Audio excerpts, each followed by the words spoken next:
जय श्री कृष्णा। आज बात करते हैं राजा जनक की। राजा जनक को विदेह मुक्त क्यों कहा जाता है? सुनिए। जो देह की तरफ ध्यान ना करता हो, जिसे देह का भान ना हो, उसे विदेह मुक्त कहा जाता है। तो ऐसे थे राजा जनक। एक बार उनकी सभा में कुछ संत लोग आए। देखा राजा तो रानियों के साथ आराम से बैठा हुआ है, राज वैभव के सुख भोग रहा है राजा। ये विदेह मुक्त कहाँ है? उनके मन में क्वेश्चन चल रहे हैं, सन्यासियों के, संतों के। कुछ जो संत आए थे, सारे सुख भोग रहे हैं, रानियां भी बैठी हैं, रानियों का भी सुख भोग रहा है ये राजा, और राज वैभव तो है ही इसके पास। ये क्वेश्चन कुछ चल रहे थे संतों के दिमाग में। राजा समझ गए कि इनका मन चल रहा है। राजा ने कहा, कल आप सभी हमारे यहाँ भोजन पर आइएगा। संतों ने कहा ठीक है, आ जाएंगे कल। आ गए कल नियत समय पर।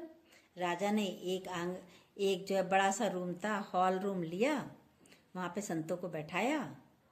36 प्रकार के भोजन परोसे गए संतों के लिए।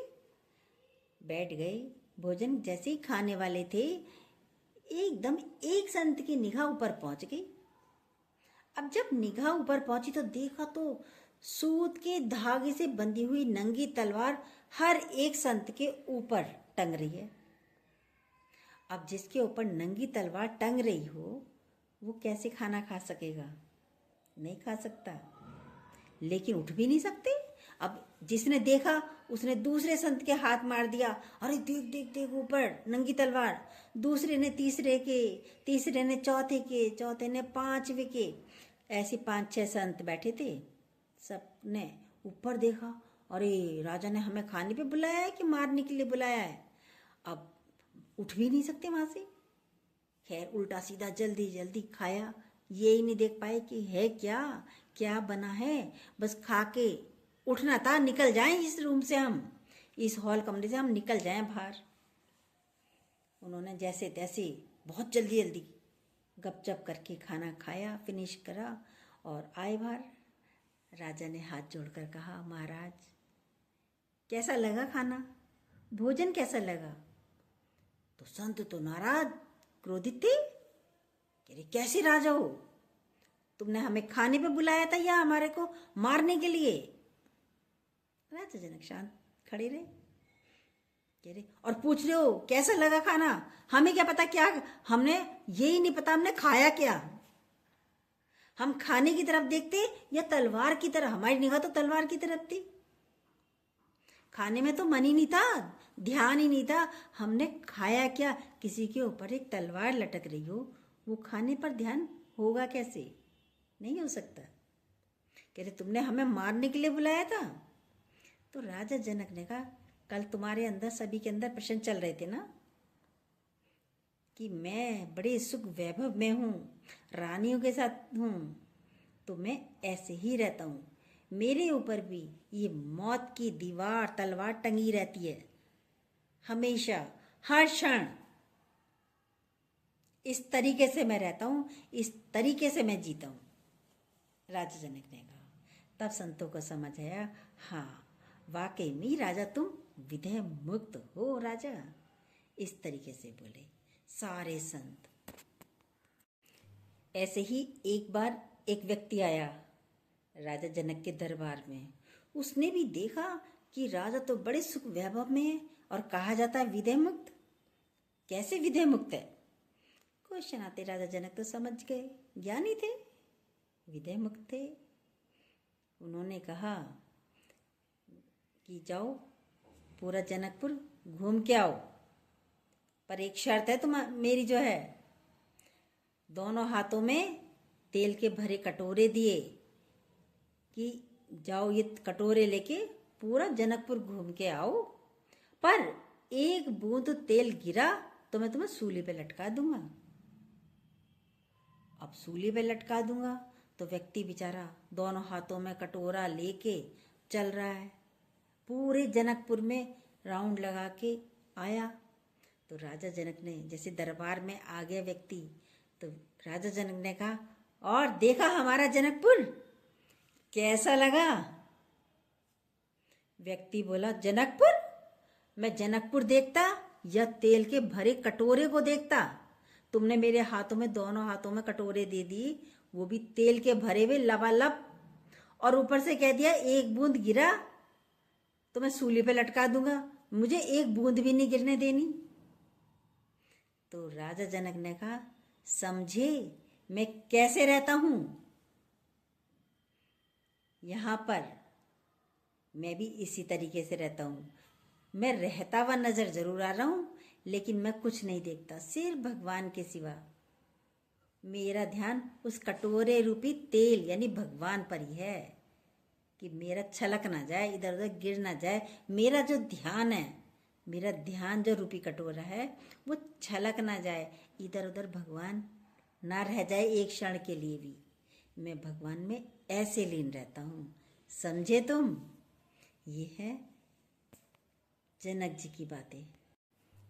एक बार राजा जनक जी के गुरु अष्टावक्र राजा जनक जी का इंतजार करते थे, रोज ही करते थे। सारे शिष्य आ जाएं और जब तक जनक जी ना आए वह सत्संग शुरू नहीं करते थे।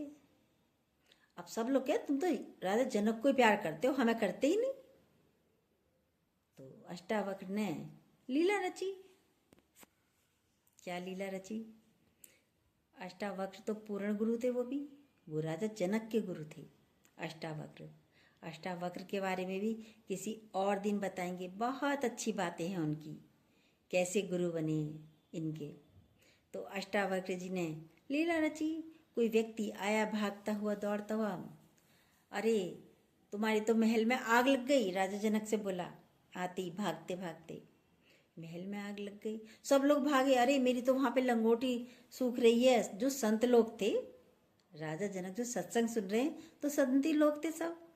तो कोई भागा अपनी लंगोटी लेने के लिए, अरे महल में आग लग गई। कोई कुछ मेरा कपड़ा पड़ा है, अरे कोई मेरा वो सामान पड़ा है, सब भागे। लेकिन राजा जनक कहीं नहीं भागे, वो वहीं बैठे रहे। अरे जिसकी जले वो जाने, मैं क्यों जाऊं? जिसकी जले वो जाने। तो एक व्यक्ति बोला, अरे महाराज तुम नहीं जा रहे? तो उन्होंने क्या कहा राजा जनक, जिसकी जले वो जाने, मैं तो सत्संग सुनने के लिए बैठा हुआ हूं, क्योंकि कुछ लेके तो जाना नहीं है, यहाँ से जाना खाली हाथ है। और जो हमारे प्रारब्ध है वो जल नहीं सकती, खत्म नहीं हो सकती, वो मिलेगी मिलेगी। तो राजा जनक बहुत ऊंचे थे। तो ये तो एक चमत्कार गुरु अष्टावक्र ने किया था। तो सब लोग आए, कह रहे राजा जनक तुम नहीं गए? कह रहे नहीं मैं नहीं गया।